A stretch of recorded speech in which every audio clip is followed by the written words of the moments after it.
Hi எல்லாருக்கும் வணக்கம். நம்ம இன்றைக்கி பன்னீர் மசாலா பார்க்க போகிறோம். அதுக்கு தேவையான பொருள் என்னென்னு பார்த்துடலாம். பிரியாணி இலை, சோம்பு, பட்டை, கிராம்பு, நட்சத்திர சோம்பு, முந்திரி, ஒரு 8 ஆனியன், 6 தக்காளி, மல்லி இலை, பன்னீர், இஞ்சி பூண்டு விழுது, வேக வச்ச பட்டாணி, கரம் மசாலா, சில்லி பவுடர், மஞ்சள், மல்லித்தூள், உப்பு.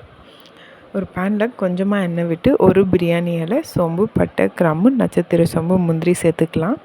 நம்ம கட் பண்ணி வச்சுருக்கிற ஆனியனும் நம்ம சேர்த்துக்கலாம். இது நல்லா வதங்கட்டும். இது நல்லா வதங்கிட்ட அப்புறம் நம்மளுக்கு ஒரு கண்ணாடி பதத்துக்கு வரும். அதுக்கு அடுத்து நம்ம தக்காளியும் சேர்த்துக்கலாம். தக்காளி சேர்ந்துட்ட அப்புறம் இது எல்லாமே நல்லா வதங்கி இந்த மாதிரி வரப்போ நம்ம ஆற வச்சு அதை அரைச்சி எடுத்துக்குவோம். ஒரு பேனில் 5லேருந்து 6 10 டீஸ்பூனுக்கு எண்ணெய் விட்டு ஒரு பிரியாணி இலை போடுங்க. அடுத்து பொடியாக நறுக்குன ஆனியனும் சேர்த்துடலாம். இதுக்கடுத்து 1 டீஸ்பூன் இஞ்சி பூண்டு விழுது. இது நல்லா எண்ணெயில் அதோட பச்சை வாசனை போகட்டும். அது வரைக்கும் நல்லா வதக்கி விடுங்க. இப்போ நம்ம கரம் மசாலா, சில்லி பவுடர், மஞ்சள், மல்லித்தூள், உப்பு இதெல்லாம் சேர்த்துடலாம். இதுவும் நல்லா எண்ணெயில் வதங்கட்டும். அப்போ தான் நம்மளுக்கு அதோட அரோமா கிடைக்கும்.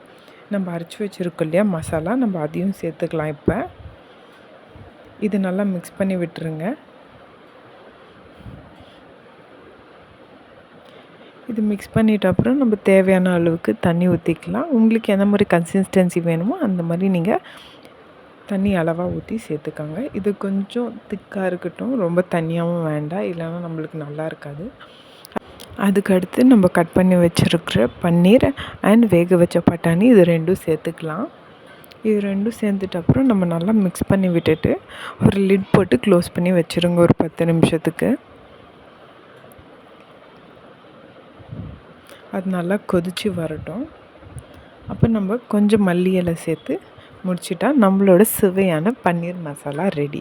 இதை கண்டிப்பாக வீட்டில் ட்ரை பண்ணி பாருங்கள், நல்ல டேஸ்ட் கொடுக்கும். இந்த வீடியோ பிடிச்சிருந்தால் லைக் பண்ணுங்கள், மறக்காமல் சப்ஸ்கிரைப் பண்ணிவிடுங்க.